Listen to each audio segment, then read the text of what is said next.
Morning, everyone. We'll be getting started in just a few minutes.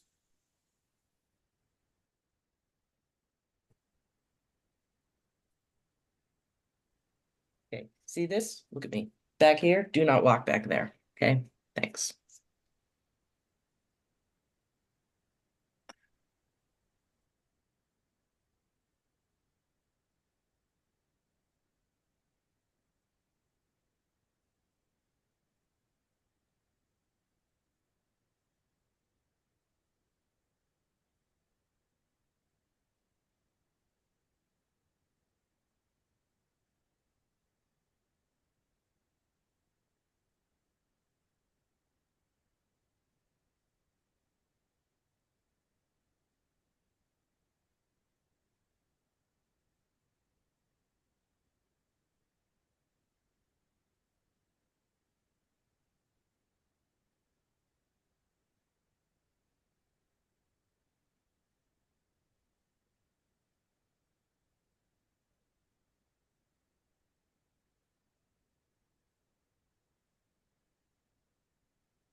Well, I think we can get started. Good morning, everyone.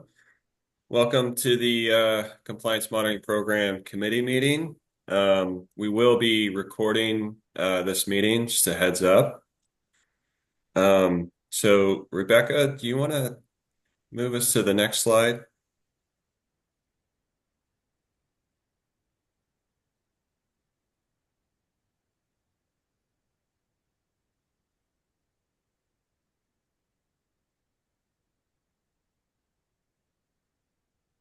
Thank you. So for today, I'll be covering a few updates, kind of more of a review, refresher where we're at with projects. Um, Mount Hood Environmental will be presenting today. Mark Rose has joined us. Thanks, Mark, for joining. And then we'll have time for discussion, questions for Mark. Well, also, Rebecca McCown will be presenting on the where we're at with the road rule selection, and then she'll wrap it up with next steps. So before we move forward, I think we'll do a quick roll call. So starting with, you can just say present. Amanda Sullivan Astor. Present by video. Thanks, Amanda. Brandon Persinger.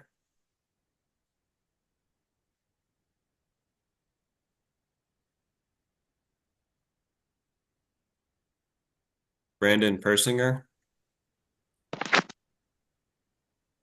All right. Kevin Fenn. Kevin, you here? Josh Seeds.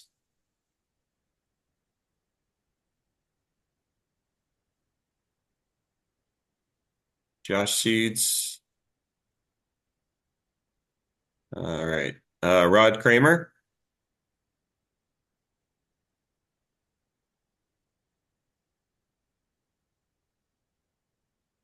Seth Barnes.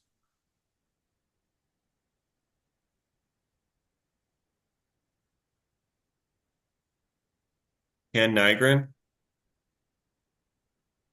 Present. Stephen Fitzgerald, Present. Steve Vaught, Here. Casey Kula,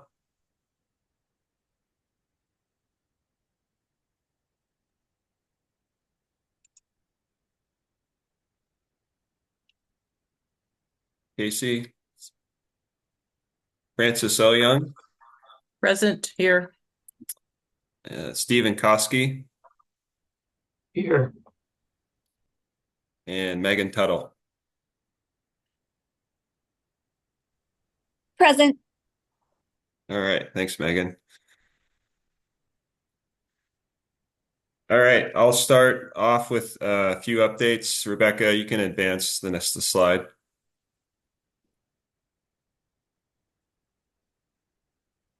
So this is more or less a recap of the projects compliance monitoring unit's working on.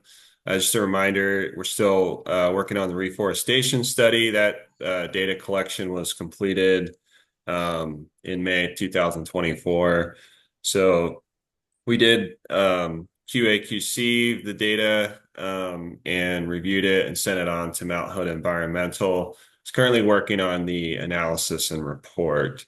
And so we will be sending that to the committee for review here soon. And I'll cover those dates for the committee just so you're aware and tracking of what the tasks are for the committee.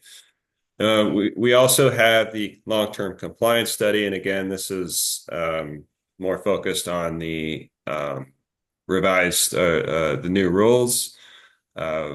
We worked through the rule selection for the riparian rules. Mount Hood Environmental is currently developing a protocol study design for that, which is what I sent to the committee about a month ago, and it's currently in your hands for reviewing.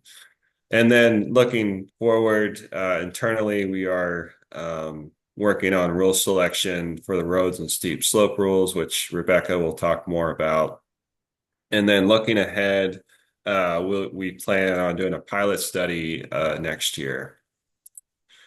Rebecca, next slide.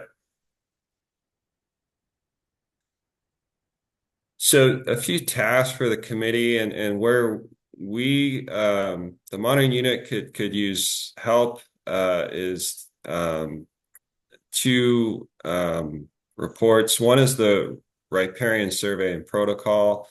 Again, I sent that out a month ago, and so the deadline for that is July 17th. And so we wanted to extend the deadline past this presentation so you had an opportunity to hear from Mark and ask any questions. So if you can send me and the monitoring unit comments by July 17th, we'd really appreciate that. And then also the reforestation report, we will be sending that out to the committee on July 18th. So apologies for all the work. It's a busy time. And I know we're asking a lot, but you'll have about a month to review that reforestation final report. And then the deadline for that is August 16th.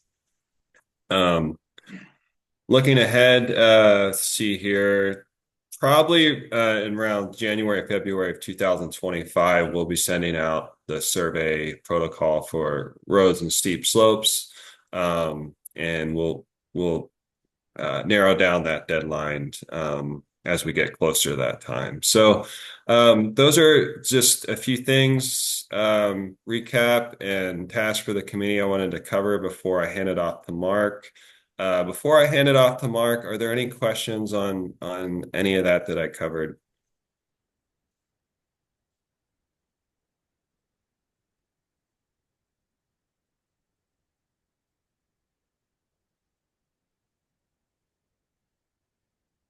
Great. Well, I'm not seeing any questions. Feel free to reach out to me if you do.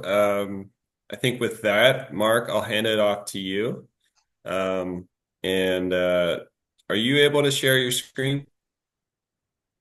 Looks like I'm gonna need some additional privileges. I just clicked the button. Yeah. Rebecca, do you want to make Mark a co-host so he can share a screen? Yeah, sorry about that. Let's see.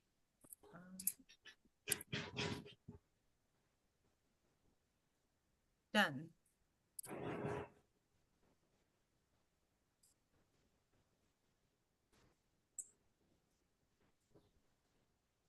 There we go. Thanks, Adam. Appreciate it, and I appreciate all your time here today. So as Adam mentioned, I'll be talking through a bit of an overview of that document that was provided approximately a month ago. So that's the draft study plan and protocol for the riparian pilot study. I'm Mark Rose, statistician at Mount Hood Environmental, and I'm also joined by Mark Tepley, who is a senior scientist at Mount Hood Environmental.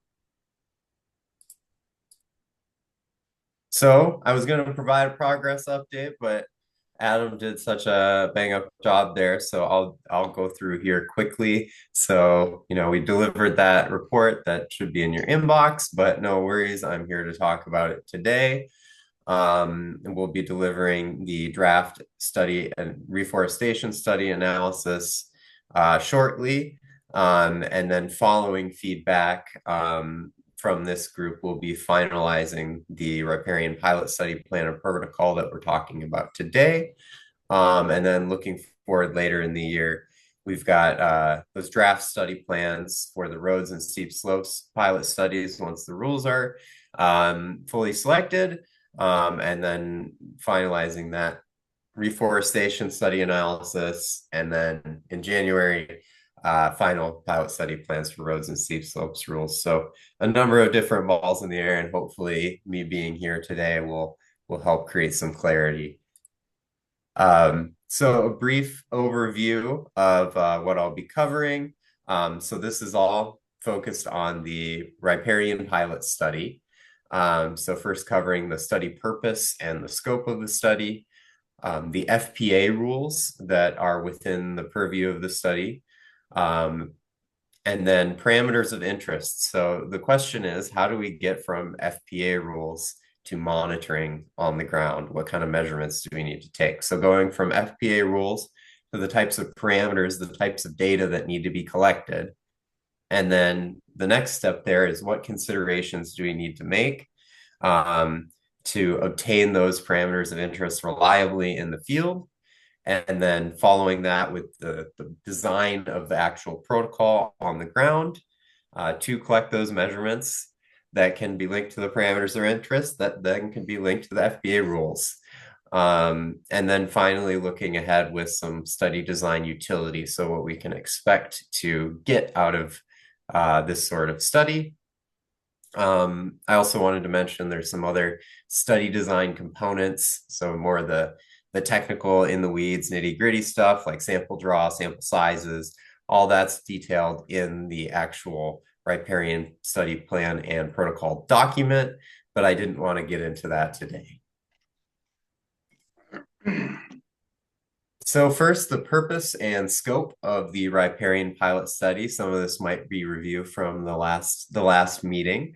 So the idea is to support the long-term compliance monitoring program. So setting it up for success, essentially, by developing a set of study plans and field protocols that are compatible with a set of FPA rules, to test and evaluate those field methodologies.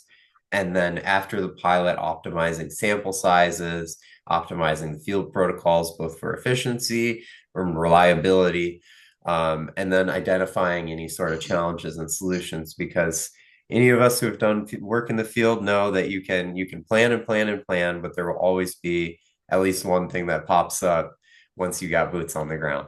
So heading that off with a well thought out pilot study before launching into long-term monitoring. So some additional considerations when we were developing the study plan is that it would be adaptable to the ongoing development of the Private Forest Accord and Forest Practices Act components. So things like spatial data, let's say stream typing. There's a big stream typing effort happening for the state for the purposes of this, and we want a study plan that is compatible with that, as well as ferns processes. So not only the updates to the harvest notification ferns system, but also with landowner uptake of the new requirements of them and the new processes. So we wanted to be mindful of those when developing this study. So that's what's in the scope. Now what's outside of the scope? So what's outside of the scope of the pilot study is determining or reporting compliance. So the study design was built to cover a set of FPA rules, but the intent is not to report compliance or determine compliance. The plan, which I'll cover, is more to understand how to measure these in the field, and what we would expect to see throughout a robust long-term study. Similarly, evaluating and verifying stream type designations won't be happening here or happening in the field. That's a separate process. RMA prescriptions that include plans for alternate practice, or RMA prescriptions that include a land use conversion that affect RMA implementation, are not within the scope of the study. Similarly, evaluating desired future conditions is not within the purview of the study. This is intended to be a snapshot of how riparian management areas are being implemented, rather than a long-term view for a single harvest unit. And finally, evaluating effectiveness. So the ability of the FPA rules to protect water resources in regard to this rule revision is not within the scope of the study here. So now the FPA rules on the right. I'm not going to go through all of these rules and the specific clauses, but there is a list of all the rules that would be considered within the purview of the study that we developed. The short of it is it's for vegetation retention rules for all the stream types. So type F, SSBT, and type D streams. And this generally boils down to a couple types. So we have rule clauses for total vegetation retention within a riparian management area, or RMA. So that is Western Oregon, all Western Oregon RMAs.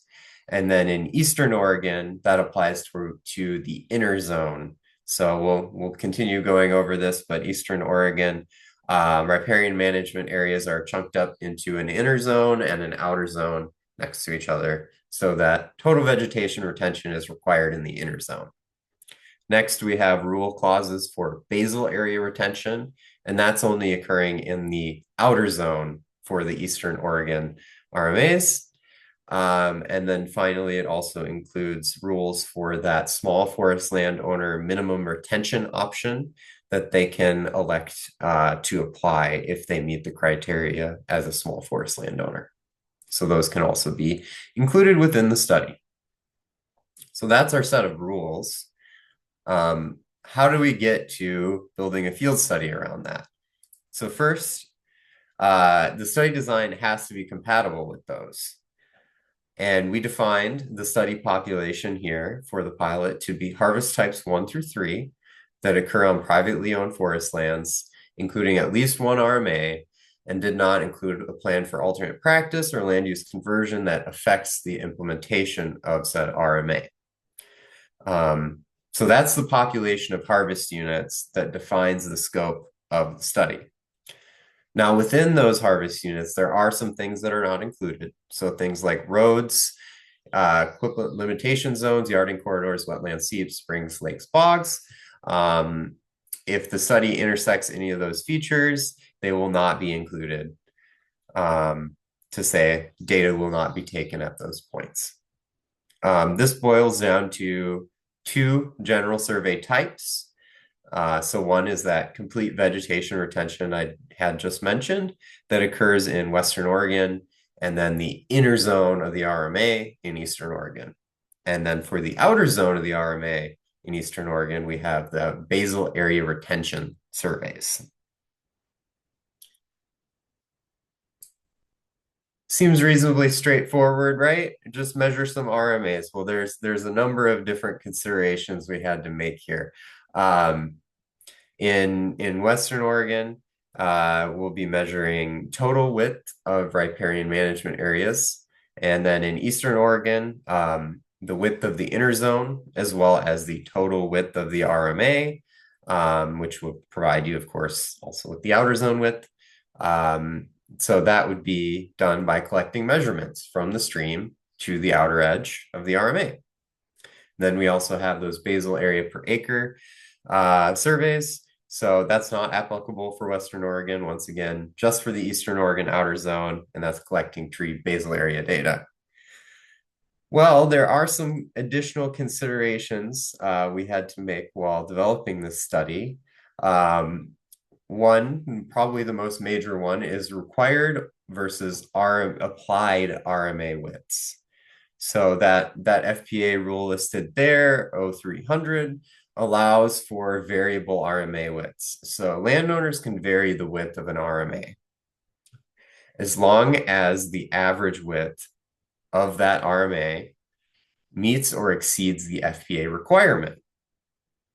So our solution for that is to collect a series of applied RMA width measurements at regular intervals along the stream within the RMA.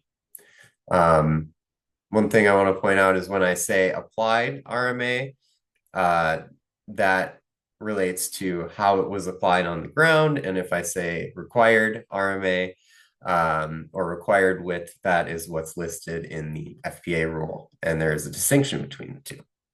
The next is slope and horizontal distance. So the Private Forest Accord states that slope distance is used for all RMA requirements. So measurements of the width of an RMA are slope distance. One simple solution for obtaining those RMA widths would be to do like a spatial delineation, somebody walking with the GPS. Well, that would be pretty constrained if we're working with slope distance, because you'd also need a whole bunch of slope distance measurements or slope measurements to go along with it. And then in Eastern Oregon, conversely, the basal area requirements are in square feet per acre. And to obtain that metric, we will need horizontal distance measurements. So being mindful of when slope distance is collected, as well as when horizontal distance is collected. So measuring that width of the RMA, now we know, measure it with slope distance. And start at the stream, end at the edge of the RMA. Well, when you get into the weeds, where is the start of the stream? Where is the inner edge of the RMA? So the FPA defines that as either the channel migration zone, the edge of the channel migration zone, the edge of the ordinary high water line, or the edge of channel bankful elevation. Well, obtaining the channel migration zone in the field would either be unreliable if you just attempted to do it visually, or it would be highly intensive, requiring stream transects and understanding various, let's say, exceedance flows or flow levels to know where that entire channel migration zone is, because it could be quite variable depending on the shape of the channel and confinement. So that was tossed out. Ordinary high water line, similar, that would not be entirely reliable to determine in the field. So we ended up at the near edge of channel bankful elevation or bankful width, which you see on that figure on the right. So that's the start point. Well, where's the outer edge of the RMA? Where's the exact point where that RMA ends? There's several possible interpretations here that we identified. One would be It extends to the last living tree left within the RMA. Okay, well, does it include the trunk of that tree? Does it include the entire canopy? Where does it end? Or does the RMA extend all the way past that tree to the first stump that was harvested? See where I'm going here. So what we recommended was taking several measurements, measuring from the stream to the last unharvested tree, measuring to evidence of how the RMA was laid out, so what the intent was, the flagging, if it's still visible during the time of the survey, and then measuring as well to the first harvested tree. So that provides a gradient for that endpoint. Getting into the actual survey designs. So first we'll start with Western Oregon because it is certainly simpler. Here on the right, we have an overhead view diagram of a few survey points within a theoretical harvest unit. So we have those red dots, which are the sampling points, so the location at which measurements of the RMA will be taken. And I want to point out, so that top point there, it has that dashed circle with the dashed line moving the point, and that's because we developed an offset protocol if sampling points happen to be in features that are not included in the study, like a wetland. So if your measurement intersected a wetland or intersected a road, it can be offset using the protocol up to 50 feet to put it in a place that's suitable for those measurements. So an example measurement would be in that middle point there, that second point in the diagram. We see measurements from the stream to the last living tree greater than 6-inch DBH, measurements from the stream to flagging if it's available, as well as measurements from the stream to that first stump. And all those measurements, once again, are slope distance. So that'll give us several measurements of RMA width at each point to those different features. And then between those red sampling points, surveyors will walk within the RMA fanned out to conduct a visual survey for any sort of seedling or sapling loss within the RMA and record that if it occurs. Next, moving on to Eastern Oregon. So Eastern Oregon has this inner zone and it has the outer zone. So we're going to start with the RMA width measurements once again. So measuring the applied inner zone width as well as the applied total RMA width. So within the inner zone, it's very similar to Western Oregon, measuring from the near edge of the bankful width to the last living tree greater than 6 inches prior to the first stump, because in the inner zone, no harvest is allowed. And then measuring to inner zone flagging if it's available, as well as measuring to the first stump.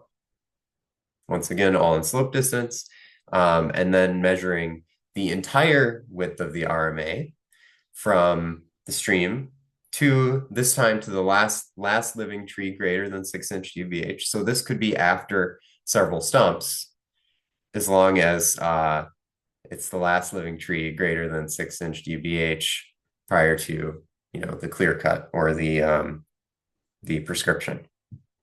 And then measuring as well to the outer zone flagging, and then measuring to the first stump after the last trees that are greater than 6-inch DBH. Once again, between these sampling points, conducting a visual survey for seedling or sapling loss while walking within the RMA, within the inner zone of the RMA where complete vegetation retention is required.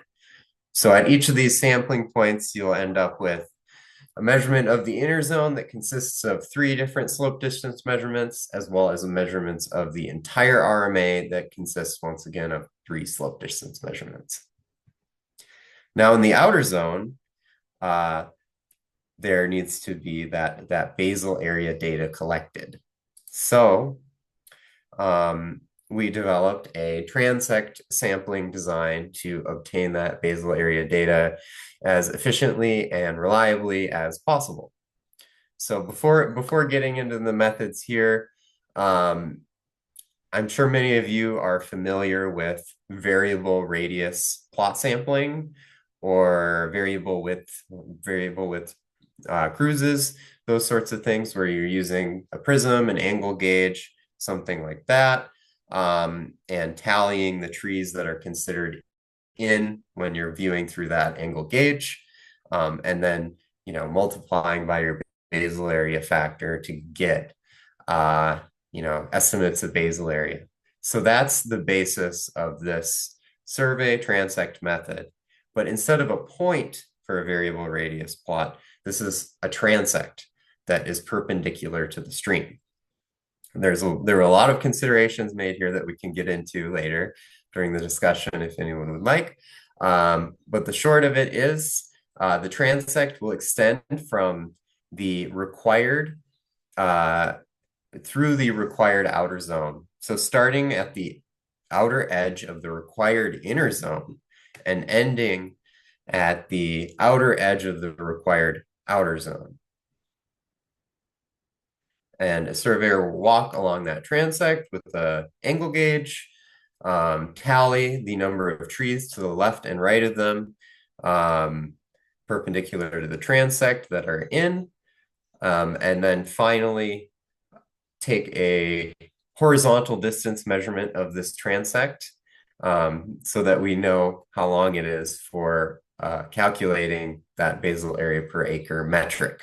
Because the transect, when it's laid out, is based on the FPA requirements for the width of the RMA, which are slope distance. So making sure not to get either of those mixed up there. So that will provide the basal area per acre information that can be averaged across the RMA. I guess one additional thing to point out is these transects will occur at all those sampling point locations. So I'll just pop back right here. So we see these red sampling points. Those outer zone basal area transects will happen at all of these points where these measurements are also occurring. So after diving into the weeds there a little bit, what can we expect from this study design? What are anticipated outcomes? Well, one is the data will illustrate how RMAs are implemented, because we know there's a difference between that FPA requirement for RMA width and how RMAs can be applied. So understanding what the average RMA widths are by stream type, by stream size, and by region, Eastern, Western Oregon, getting a handle on the variability in the applied RMA widths. Are they pretty consistent? Do they vary a whole bunch? Similarly, the regular intervals of those measurements can provide a longitudinal view of RMA applications. So you can ODF can look along a stream and see how the width of the RMA might undulate over the landscape. In a similar vein, examining the basal area variability in the Eastern Oregon outer zone, so how much that varies and how much harvest might be occurring there or not occurring there, and then informing future compliance determination for long-term monitoring. So that's why we're recommending to collect series of measurements. So, measuring to the tree, measuring to the flagging, measuring to the stump. That can all be used to inform how to define the outer edge of an RMA if a future long-term study wants to look at compliance directly. Finally, if any harvest units where with a small forest landowner that elects to use the minimum option are included in the study, the way that's applied and the frequency of that application can be observed during this process. As well, utility of the study design to evaluate field methods. So the measurement methods that are used, the specific measurements that are being taken, how frequently sampling should occur along the stream, as well as the number of measurements that are required to obtain reliable estimates of average RMA width. So that can be better understood once we know the variability or observe that variability in a number of harvest units, as well as the ability of the offset protocol to account for unsuitable sampling points and how often those unsuitable sampling points are occurring. So things like, hey, this sampling point's on a road. There's no RMA here. It's on a road. We're gonna toss it out. How often is that occurring? So that we can best optimize the sample size. So the number of sample points that are put on the landscape prior to the survey occurring. And then next, stream types. So we developed the study design such that the pilot can include all or a subset of stream types. And then results from the pilot can also be used to prioritize sample allocation to stream types that are of specific interest. So for example, if you took a total random shotgun approach and took all the ferns notifications that included RMAs and randomly drew out a bunch of them for surveying, most likely a majority of those harvest units are going to be with small type N streams, because small type N streams make up the most stream miles. If your intent is to know a whole bunch about small type N streams or type N streams in general, that might work. But if there's intention to learn about fish-bearing streams, so F for SSBT, you could prioritize those RMA types and stream types within the sample draw and allocation process. So looking forward to next steps, we look forward to hearing feedback from ODF and all the folks here on the draft study plan that we provided, which we will incorporate and then submit the finalized study plan, and then move on to developing study designs for those roads and steep slopes rule sets. Thank you all so much. Appreciate your time. We're here for any discussion or questions, and I'll turn it back to Adam. Or people can just go ahead and raise their hands on Zoom and I can field questions. This all sounds good. So, We've already hey, got. Mark. All right, Stephen, go Hey, ahead. could you go back to your slide on the variable radius transect in the outer zone? Yep. So when I'm trying to get a handle on how you keep track. So like if I start with, I have my basal area prism, I start walking that. Are you actually flagging the trees, your count trees, so that as you move, like for example, as you move from left to right, you see the first tree that, below the line, I may pick that one up. And then as I continue and continue to look, I'm still going to pick up that last tree, but I don't want to double count it. And so, and then the other thing, and the reason for that is that you could get in a very, very productive area where you have a lot of trees over 6 inches and just moving a little bit. Sometimes it's hard to tell, oh, did I already count that tree? So is there some kind of flagging that you put on your count tree so that as you move through, so you don't double count? Yeah, that's a great point. So the first thing is you only count the tree once it's directly perpendicular to the transect. So if it's, to your right and it's in, but if it's 10 feet in front of you on the transect, don't count it yet.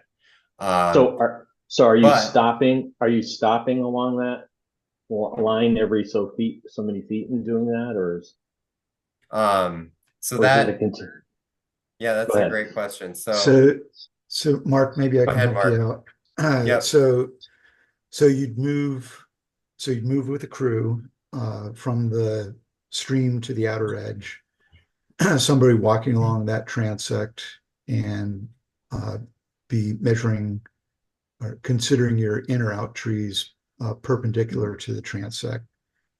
Meanwhile, while you have a crew, that crew is walking along with you either side of you to account for or to prevent you from double counting a tree. Does that Okay, help? thank you. Yeah. Yeah, and you choose your BAF accordingly. So Right. so you're not getting, a and you're BAF 20 sounds about right. right. And so every transect would have the same bath with, like if you're doing this stream, you're not varying the bath like if you were going to go do another transect, say, it's off the screen, you wouldn't choose a different bath. You'd continue to use the same bath, correct? Yeah, that would be preferable, unless you got a highly variable stand structure. Choosing a bath that gets you just like a point radius cruise or variable radius Yeah. cruise. You pick a bath that gets you a reasonable number of trees. Thank you. Amanda, I saw your hand go up real quick. So go ahead. Well, I have a few questions. I'm sure others have more than one too.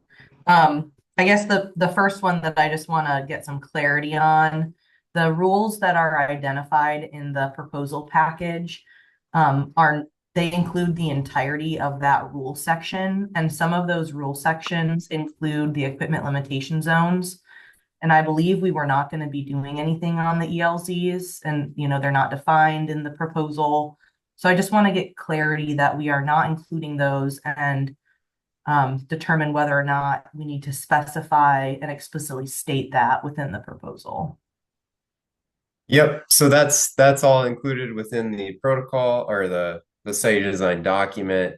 So right here in that box on the right, those are all the specific clauses that are being included. So let's say for that first one, 0130, only clause number 3 is being considered within there. Okay, yeah, I'm seeing Yep. that. Okay, just wanted to make sure that that was true. I think these other two are going to be relatively quick. So for the last living tree, the flagging, or the first harvestable or harvested stump, do you anticipate, Mark and Adam, that you will utilize that information to inform the final study design to choose one of those? Yeah. Well, go ahead, Mark. I'll go ahead that during the pilot, we recommended taking all of these measurements because then we can understand the variability and how far these points are from each other, so that during a long-term monitoring, one could be selected. But I won't speak for Adam. If you want to go ahead, Adam. Yeah, I think that seeing the survey protocol and just knowing the new rules, RMA width is a crucial metric here, and so we want to spend the necessary amount of time to really get that, to understand the variability there, and really ensure there's confidence in that measurement. So yeah, that's going to be looked at closely during the pilot study and possibly even before then, just to make sure we're all in alignment with that. So, And if I could add and maybe ask, that this is being proposed, not fully understanding or fully appreciating whether flagging would exist or not on a very in implementation of these rules. In my opinion, if flagging existed out there, that would be the best measure of intent of what the RMAs are. But if they're not, then we're left with the evidence on the ground of retention and cutting. Yeah, well, and I don't want to speak for any of the landowners, but others on the call might be able to answer that for you and what their practices are, what they're seeing on the ground. I think different landowners are going to do things differently. So I think, yeah, you can't necessarily prescribe one specific. Yeah, and not seeing that directed in the rules. Here you go. Yeah. Well, I'll let others sort of weigh in on that. My last question is probably the most technical of the three. So recognizing that there's different, and varying RMA lengths that, you said that you're going to try to develop some sort of standard interval by which you would take those, the width, the measurements of the RMA. Are you thinking that you would combine all of those into one final, we measured this total length of RMA and found that on average, on a whole within this strata, that we were, averaging the required RMA width, or above the RMA width or below? Or are you really going to be looking at a per unit basis on frequency of achieving the, the rule requirement? Because that can get really tough when you have a really short length, given different stream configurations. Yep, thanks. That is technical a little bit. So I'll say that first, there is a minimum sample size that we provide. So regardless of how short or long your RMA is along the stream, there is a minimum sample size that we proposed. So if you have a really short RMA, those points will be closer to each other. But in general, I believe we wrote 100 feet between sampling points, if that results in at least a sample of something like 20 points. Now, as far as comparing that to requirements, since compliance is not directly being, reported or determined here, the intent is more to get an understanding of that variable width and how many sampling points you would need to obtain a reliable estimate with not too much, uncertainty surrounding it.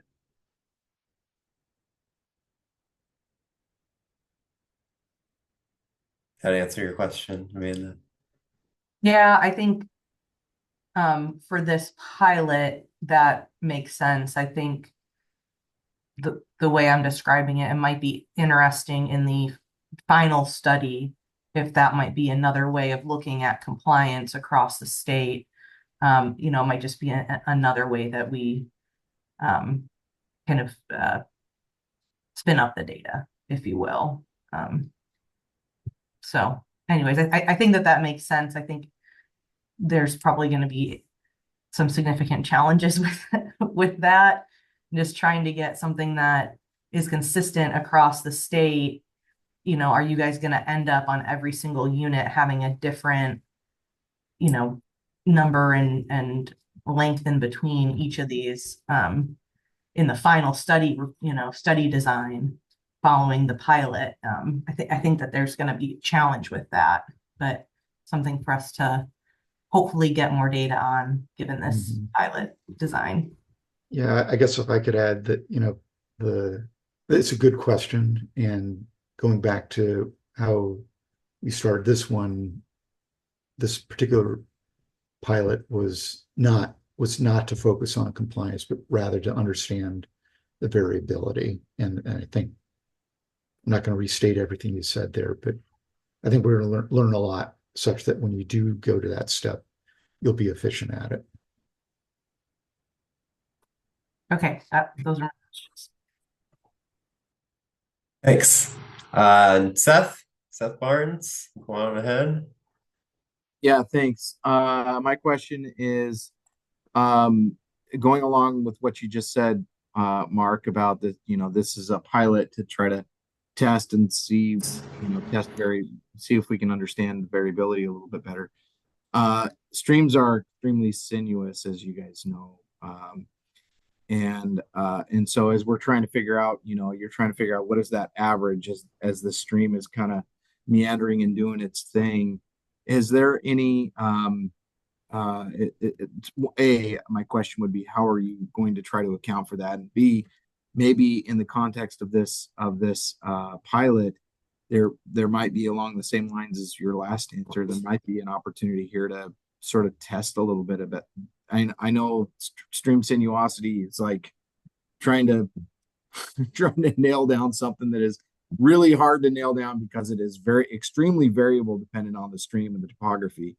And so, but at the same time, I wonder if there isn't some sort of methodology that could be developed looking at, satellite imagery along with LiDAR or something like that, and trying to compare what your field measurements came to in terms of whether it was, in compliance, how wide the buffer was, rather not in compliance, out of compliance, but how wide the buffer was versus what a computer simulation or exercise would have guesstimated. Anyway, thoughts on that? I'm sort of trying to account for that sinuosity. Definitely, you seem ready to rock, so I'll let you feel that. Yeah, so absolutely, sinuosity is an issue, and at least in my experience up here in Washington, that's something the foresters take into account when they're laying out and flagging their RMZs. At the end of the day, however, for doing compliance monitoring, we come to a point along a stream and take a transect from there, and go out in the manner that we prescribed. The thought being that would average out as you go up the stream. That said, what you're bringing up is real, and maybe something that could be considered in the field is to see how much of an issue that could be for your variable width crews. Right. Whether I've you're seen over or under counting, maybe something to consider is going a certain distance up and down from that point and just measuring to see whether that matters. right. In my experience, well, why I'm smiling is this is where flagging would be great, because then that would have been done for us, and we can go to the flagging and wash our hands of that question. But that's a good comment that we could add a little bit to consider what the potential effect of that could be. I've seen compliance monitoring in the past. In fact, I think ODF did it this way. I think DNR did it this way at one point as well, and may still.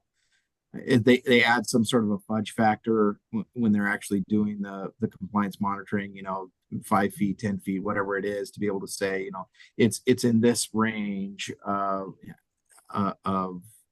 before they're saying something was out of compliance. And all I mean to say is maybe there would be an opportunity here, in so much as this is a pilot, to sort of test some of that a little bit. Maybe it's even a pilot of a pilot. You just, there's a few streams that you do that on to sort of test what that gauge might be. What would be, is 5 feet good, is 7 feet good, what, whatever. I don't know. But anyway, just a thought. Well, I know how the foresters deal with that, with flagging, is they'll add that fudge factor to their flagging. Right. Yep. So my second question is I didn't see it in the presentation, so I'm assuming I'm correct here, but I wanted to make sure.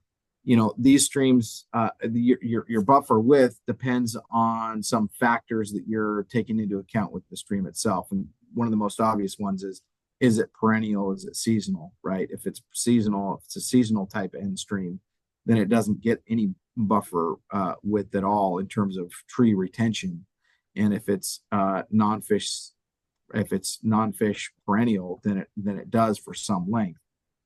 Is this pilot also looking at stream typing in any way? And then the second part of the question is this looking at extent, lateral extent of that, or extent up the hill of that buffer, or are we just looking at what the applicant or the notifier put on their notice and making sure that the width that they applied was appropriate for their water typing and buffer layout? Yeah, that's another great question, Seth. We will not be have any verification or examining the stream types while in the field. Essentially taking those notifications at face value for the stream type and size information, because if that's what was reported, you could assume that's the intent of the RMA layout.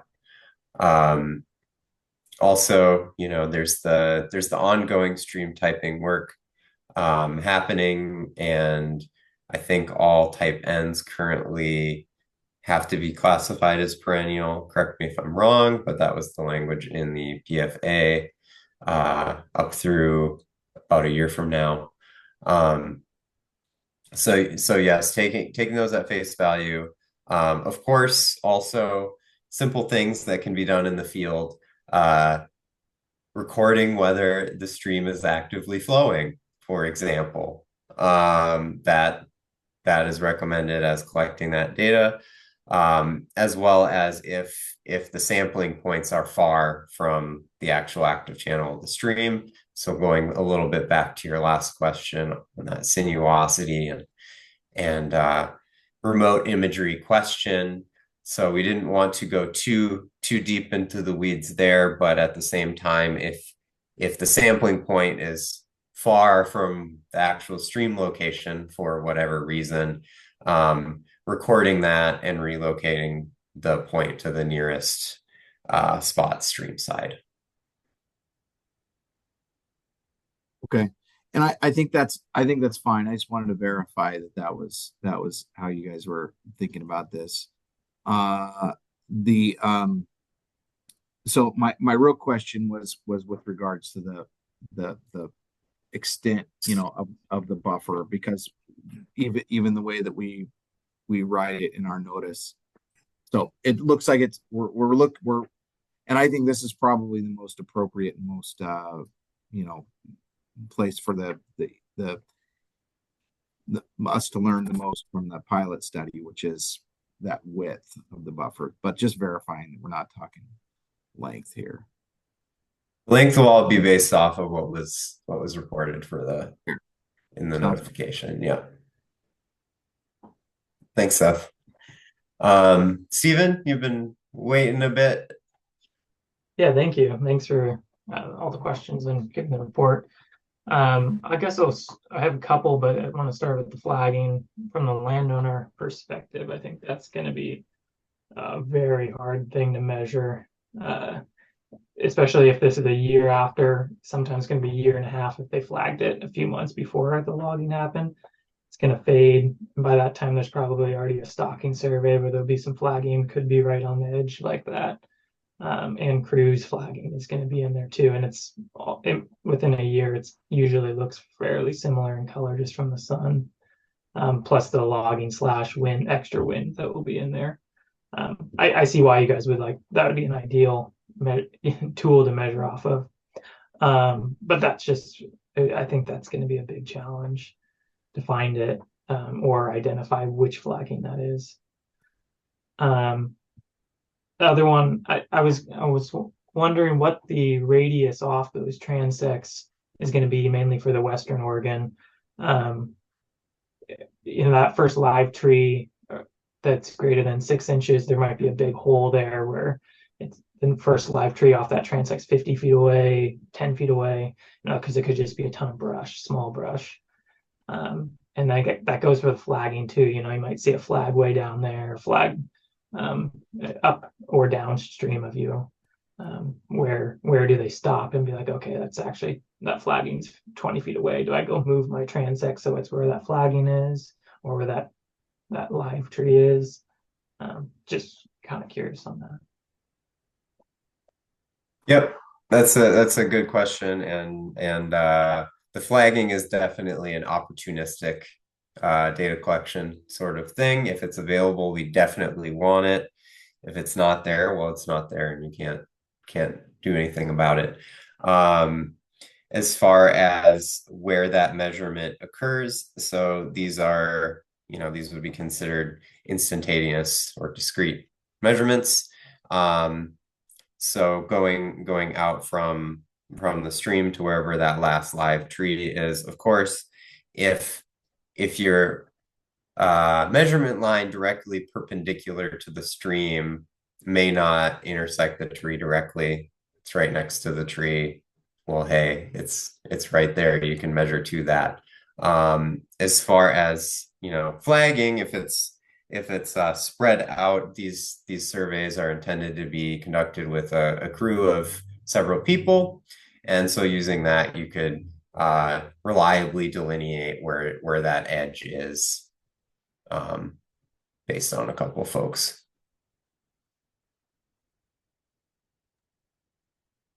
Okay, thanks. Thanks, Steve. Ken, yeah, go ahead. Good morning. So my two question comments. One, when you're selecting your study areas, is it going back to that last comment about how long after a harvest are you intending to do the measurements? Because over time, some of these indicators will change pretty significantly. Not just flagging, but brush growing over the top of stumps and all. So you've got a sort of a window to conduct the study in. And I didn't hear that in the protocol here. Is there one? Yep, I think I would have to go back to the document itself, but I think it was a calendar year.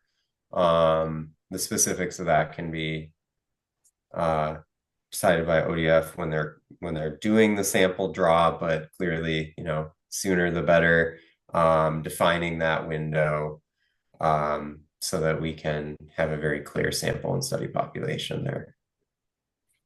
So the other comment, or maybe even a suggestion about stream classification, is really critical for these riparian widths, as Seth said. But inside the OARs, there's the new stream protocols which can adjust the widths that are applied in a harvest. They can be done permanently by reclassifying the stream, but also on a per harvest basis. So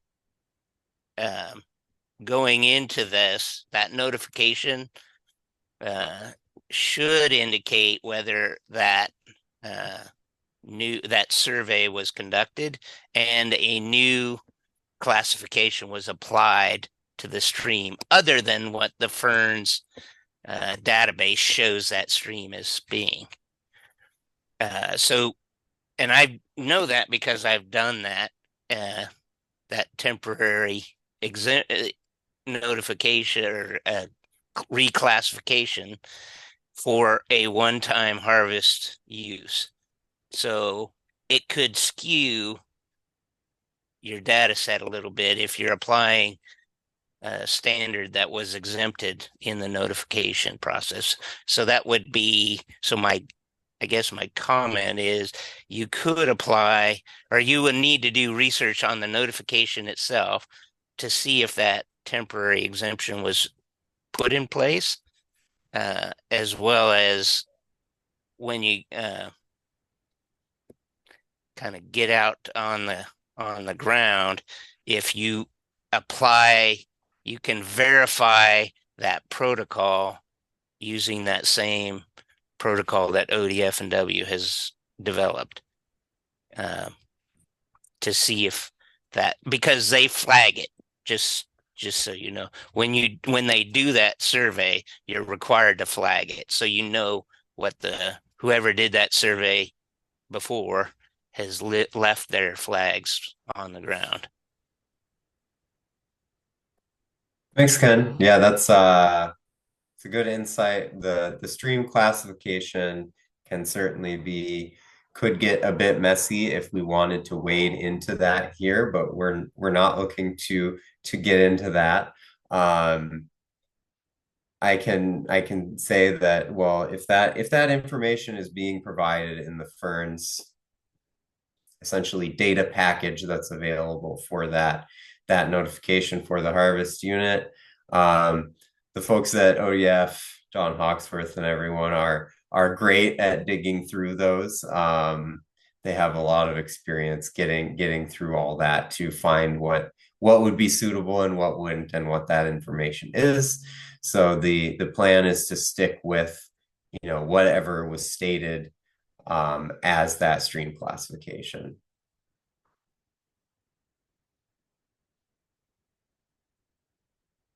Amanda? Yeah, I hope I'm moving us a little bit of a different direction. So Seth, do you have something that's tied to the conversation we've been having? Yeah, yeah. I'll let you go first. I can, thank you, man. I can jump in here real quick.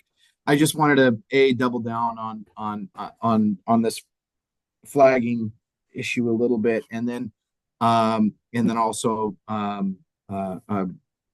yeah. So the flagging. So I know of at least one company, and there's probably others that are experimenting here and there with some alternatives to flagging. That is like using technology as their flagging. So they're not actually putting flags out there. They're supplying their operators in the cab with real-time, GPS technology to be able to geofence and that sort of thing. So if that technology takes off, and so I know at least some areas where that's occurring, testing that technology to see if it's how useful and able to use it they are, and where it makes sense and where it might not. So that would kind of throw a little bit of a monkey wrench in this issue as well, of being able to go back to the flag. And then the other issue I bring up is that at times, I know many foresters that will lay out their flag line, but then also prescribe in their contract to their operator to leave trees, in as much as they're leaving leaf trees or things like that, to pack those down in that area on purpose. And so there could be a real discrepancy between where that flag is and say where that last tree harvested was. And certainly they should be getting accounting for that. And all that to say, I'm sure that your method, that's why it may be a good reason why testing out these methods and measuring from all three of those places is useful. I'm just throwing that out there because I just for more ODF than anything, just to be aware of and think through as you think through the next stages of how you're going to take the information from this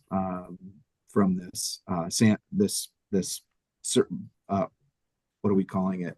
Not protocol, from this effort pilot. Yeah, thank you. And moving it to the next phase. So as you're moving it to the next phase, those are just some thoughts to keep in mind. Yeah. So just two thoughts on that. I mean, the whole point to flagging opinion earlier was that how do the operators know where to go? Yeah, aware of these in-cab systems like they have on tractors and farms. I don't know if we want to get deep down into that, but I would just view that as just another way of flagging. And I guess that's the point, is knowing flagging, whether it be electronic or hanging on a branch. It's knowing what the operator was following is what we want to know. So I don't know if we want to somehow incorporate that into this or not. That's something for further discussion. Because then that would also help with this issue of, you said it, not me, about the packing of the trees towards the stream. And yes, that's a problem with going to the last live tree and first stump, that it isn't necessarily representative of what the landowner's intent was for that actual RMA. All the more reason to know what it is that they were following. Mark, the Maybe problem with that, that is that the landowners aren't always going to know what their contractor is going to do at the time the notification is submitted. And what you're asking for is well outside of the rule requirements. So while I understand it might be nice to have for your study design, it's something that's unrealistic because it'll change depending on the contractor used and their capabilities, which isn't always known at the time of Fern's submittal. Yeah, I was just going to say, it is and it isn't, right? I mean, to your point, those I think what you're saying is those upland riparian or those upland trees, leaf trees, and encouraging them to be placed in places like RMAs. That's not necessarily your RMA, oh, I see what you're saying. Okay. but it is and it isn't, right? Because the reality is your RMA is getting the benefit of those trees, and so I see what you're saying. Okay. and at this point, you know, where the rule now recognizes that those trees or a percentage of those upland trees can be counted in your RMA. Really, what we should be, you know, looking at, I think, for this program is just what is that width, Mhm. regardless of whether those trees are being packed from upland RMA or upland leaf tree requirements or RMA rule itself. It's what is that overall width, and if it's averaging greater than the requirement, then you've met it. I see what you're saying. Yeah, that is uh, that's that complicates things. I had thought Well, of it that. gets beyond this Right. particular, right? So that's more of a look at leaf trees. But And this is Rebecca with ODF. I wanted to chime in here real quick. We do have the like written in that like we would have to thoroughly look at the work plan. We'd have to look at the stewardship forester notes and also talk with the stewardship forester. So hopefully through that process, when we're looking at a particular site, we can learn from them where the leaf trees were placed. So it won't be just going off the work plan. We'll be like really trying to get to know what took place on that site, if that helps.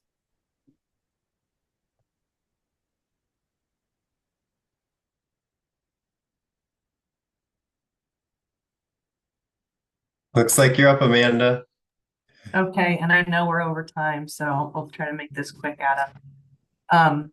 Just to comment quickly on the last conversation from the operator perspective, I will say that, you know, getting back to our, you know, what our goal here is, it really is all about compliance, not about effectiveness monitoring, nor is it about trying to prescribe how people get to compliance. So, you know, whether or not, because oftentimes we hear from our members that are the operators that, you know, they're trying to be relative, or they often are pretty risk adverse. And so there might be a tree close to the line where the flagging is, or where Avenza is telling them they can be in their machine close to that RMA buffer, but they might leave that tree because they want to make sure that it isn't a tree that they shouldn't be cutting, or that it isn't going to fall into the RMA. And they, you know, there might be a safety risk or a hazard of them trying to jack it up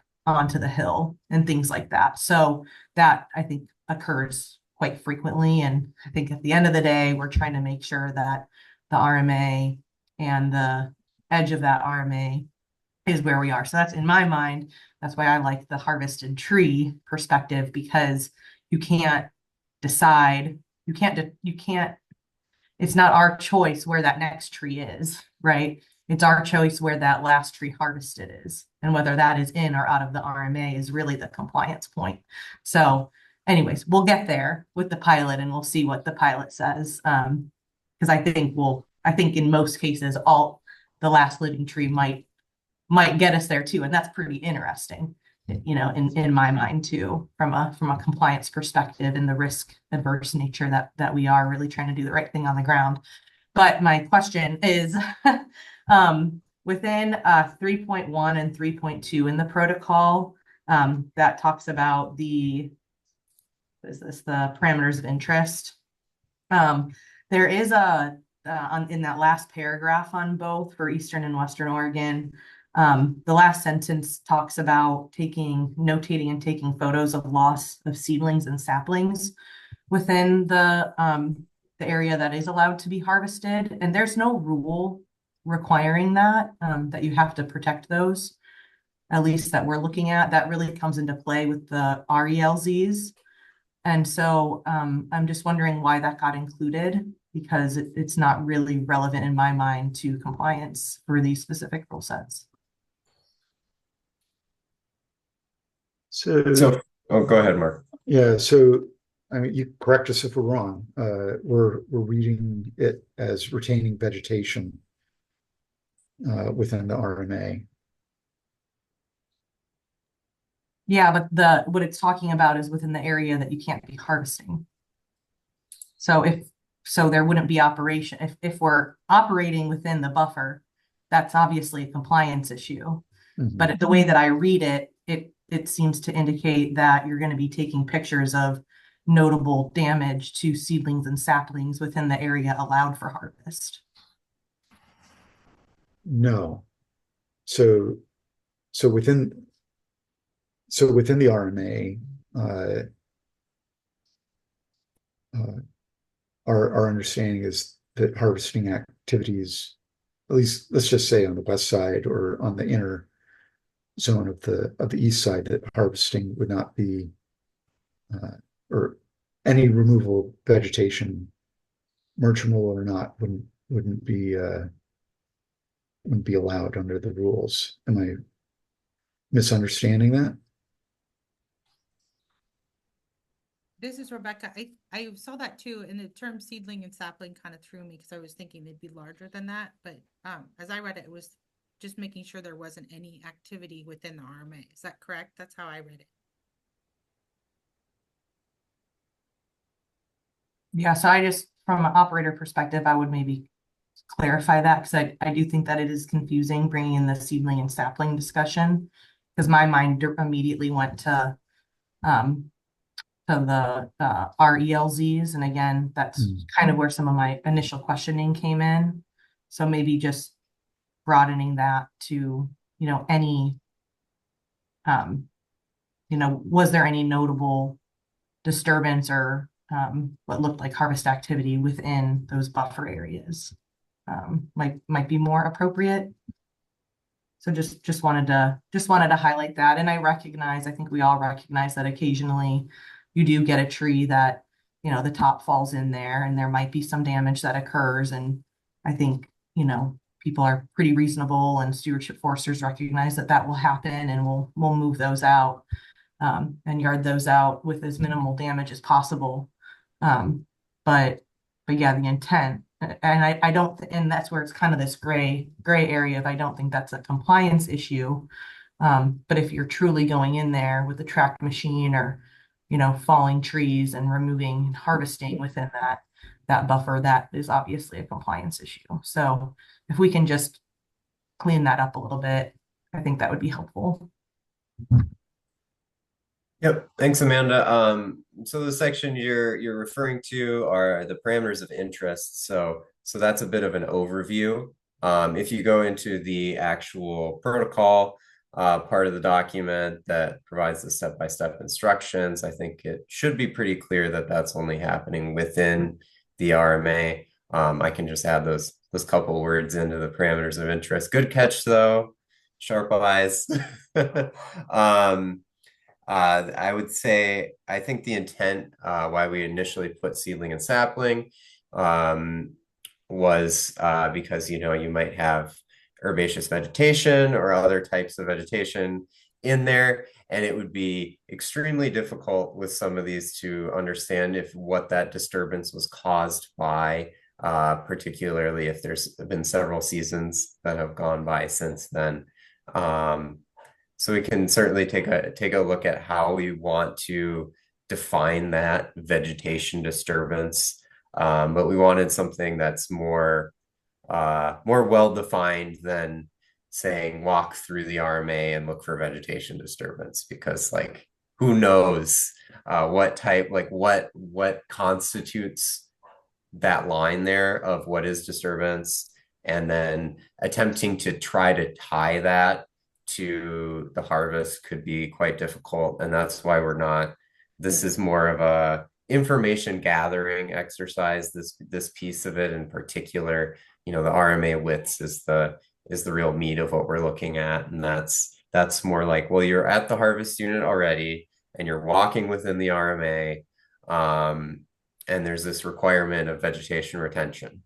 So may as well use your eyes while you're walking and see if we can define that in the best way possible.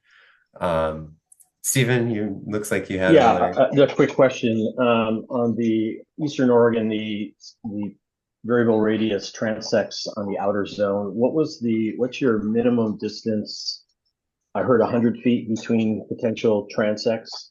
Is that correct? Or Yeah, that's the stated distance for, you know, standard. If something's shorter than that, if we have a really short RMA, so longitudinally along the stream, those plates might be need to be gathered closer. And I think I see where you're going here, in that if you have a couple that are close or you have a really sinuous stream, you could count a tree more than once on two different transects. And that's just something to be aware of. As an example, but, you know, if you get like a 35-inch tree, the 10 factor, you're at 100 feet, and you might pick it up between the next transect. Yeah. So, but a different BAF, Yeah. you know, would change that. So it's just you may want to just think about that a little bit. That's where the crew will have to choose a efficient BAF.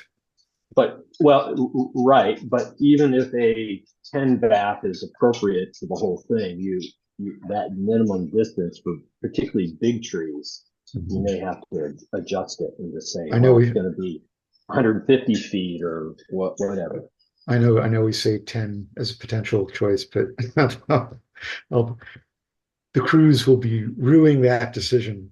Quickly. on lower elevation streams where you're mostly pine or very dry conifer, 10 would be very appropriate. Yeah.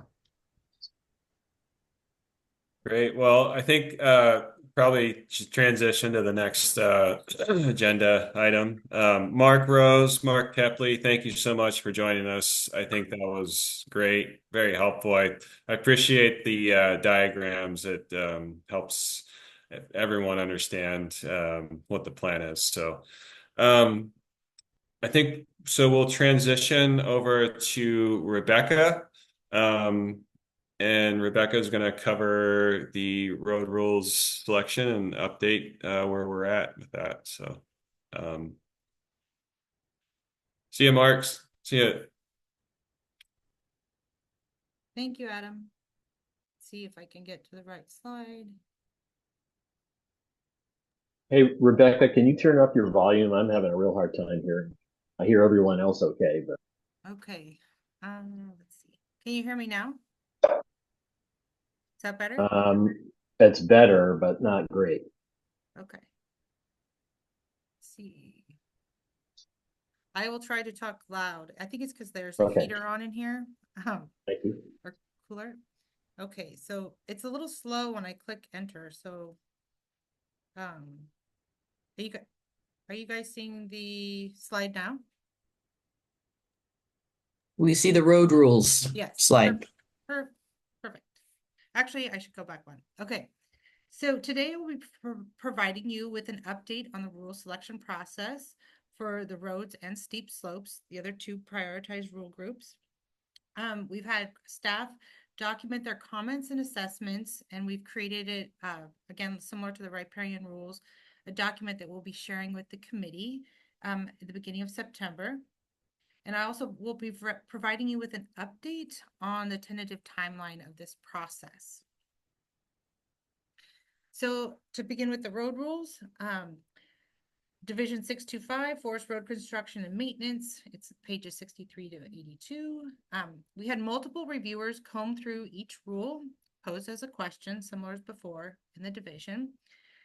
They each documented their input on suitability for inclusion. Again, this is a document we'll share with the committee. Reviewers included Stacy Savona, the field support coordinator, and Tim Moss, road specialist Greg Erb, FRIA specialist Arden Gwynn, monitoring staff, John Hawksworth, Paul Clemens, myself. And then we will be requesting your input from the committee. And then when we get all the input, we will be sharing it with some stewardship foresters to get their feedback on the feedback received. Similar again to the riparian rules, when evaluating each rule for the study inclusion, we ask, is it measurable? Is it possible to determine compliance a year after activity is completed? I heard that comment earlier about timing. So yes, we are sensitive to the timing of evaluation. Was the rule assessed by ODF in the past? And is the rule or activity included in other state forest compliance studies, just for relevance? So again, the road rules document that you will see, we color coded similar to the riparian, or just like the riparian rules. For blue, ODF staff considered it for inclusion in the pilot study, like the comments in general were in agreement to include it. So of those, of all the road rules, 56 are blue. You'll see that. Again, this is tentative because we want your feedback. We had 83 that are yellow, meaning discussion is needed. And then we had 52 that are red, which was to not include. Again, these counts are approximate given some of the rule divisions were grouped. So it does include the forest, this section does include or division, sorry, it does include the forest road inventory assessments. The FRIA is a road inventory project planning and reporting process required of forest land owners that do not qualify for managed forest lands under the small forest owner minimum option. During the assessment of the inventory phase, landowners will identify road segments and water crossings that need to be improved. During FRIA implementation, landowners will be reporting annually on these segments and crossings that will be reconstructed, maintained, and vacated. The FRIA process spans 20-year period from 2024 to 2044, in which projects will be identified, prioritized, and completed in accordance to the FPA. Given the annual reporting will be occurring with the ODF FRIA coordinator tracking submissions and progress, it is premature for inclusion in the pilot study.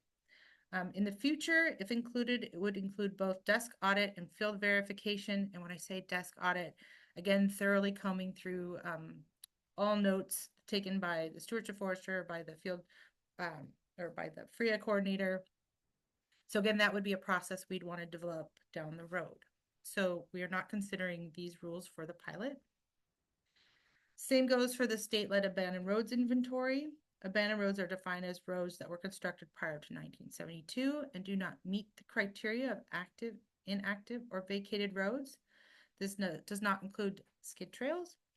The age of the forest road is often unknown and difficult to estimate in the field, therefore roads of unknown age may still be considered abandoned roads.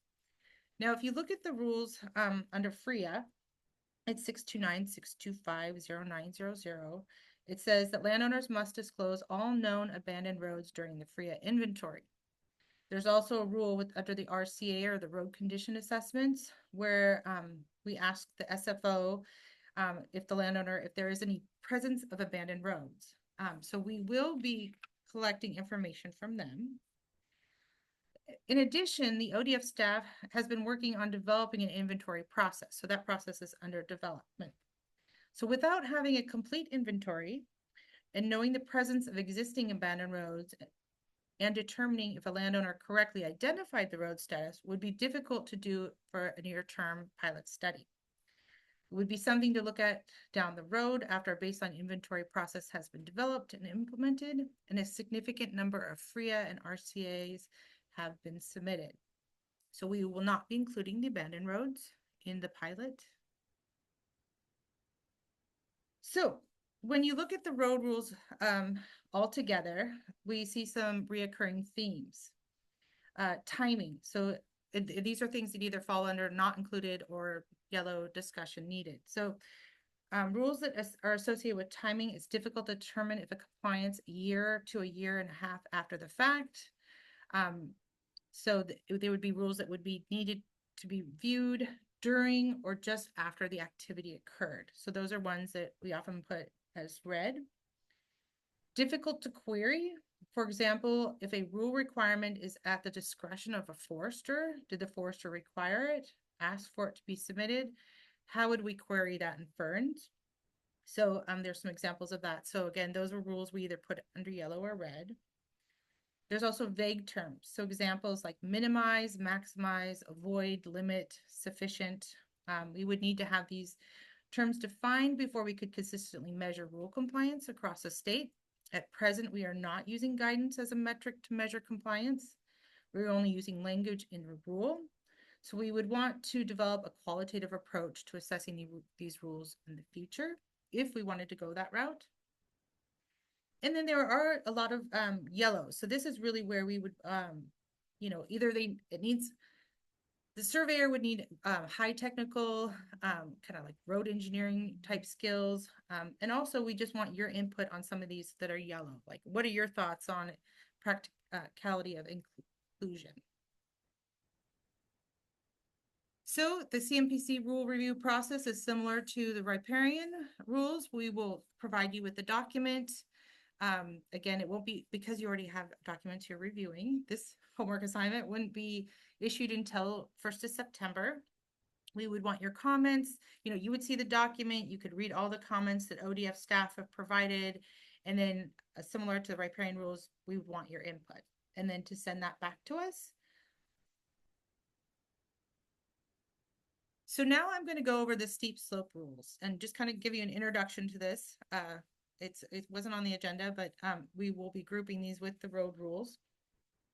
We actually have two rule sections that fall under the existing rules pre-forest accord, and that is the ground-based harvesting on steep or erosion-prone slopes. And we also have harvesting on high landslide hazard locations. Those were under the existing rules. Under the new rules, it is the Western Oregon Harvest Slopes model, Western Oregon Harvest Slopes model. So those are the two types of steep slope rules we have, the existing and the new.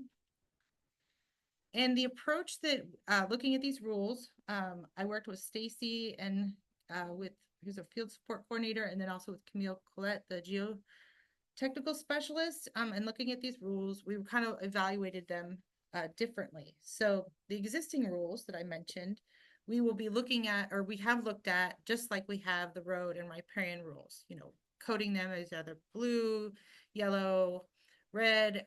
Is it practical to measure? Timing. But I just wanted to introduce this idea to you now, is that the majority of the new rules are measurable with some nuances. So in measuring compliance for the new rules, the Western Oregon steep slopes, it would require a thorough desk audit. And when I talk about audit again, it's reviewing all materials submitted. So not just the work plan, but all comments submitted by the stewardship forester, kind of really getting to know the maps, seeing what were they planning on the ground. But then it also, again, will require going out in the field. And again, we will not be measuring based off what they said in the work plan, but what the work plan will be used as a guide.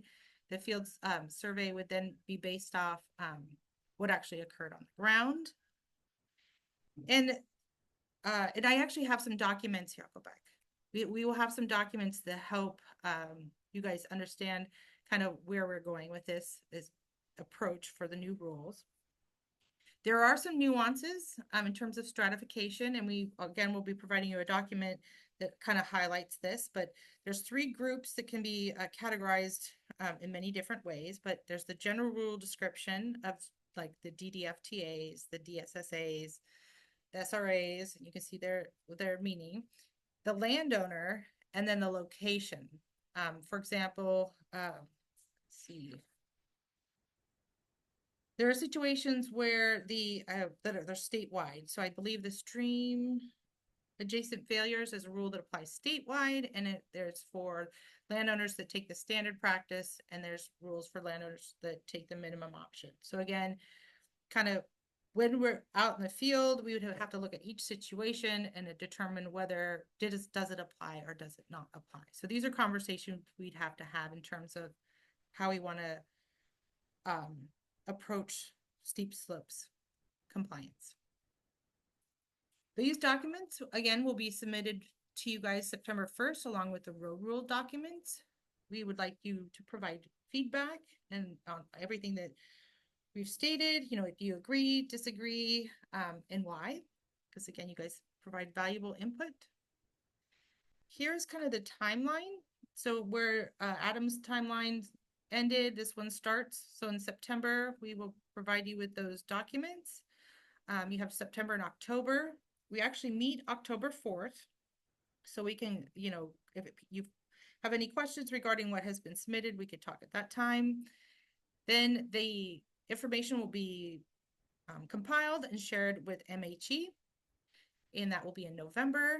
Now, this time is a little tentative, November, December, and January, given the holidays, but we hopefully can have the study design and protocol developed during that time, and then sometime in January, February, MHE can present the draft design and protocol for the roads and steep slopes. And again, this is kind of just a written summary. You guys, or the committee will get all the documents and instructions September 1st, and you will have 2 months to review about then, you know, and then send input on the selected rules to MHE. That's what ODF will do in November, and again, potentially present January, our January meeting. So that's a lot of information, but it's hopefully just kind of aligns with what we have done with the riparian rules.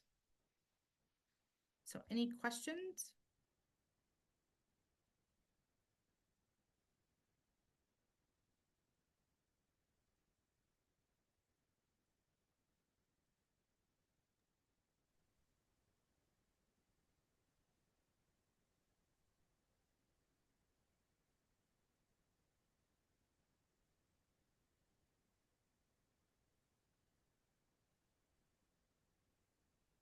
Well, not seeing any questions. Rebecca, thank you so much for that update. So moving forward, we've got the next compliance monitoring committee meeting is going to be October 10th. This is a Thursday, and then you'll probably see. I'm going to start scheduling out in 2025 our quarterly meetings. And then I'll also be following up, July around the 18th, sending out that reforestation final report. So I think we can wrap up there. Thanks everyone for joining. I thought the discussion and the questions were great, and your feedback, it's really helpful as always. So thanks for your time, and enjoy the rest of your week.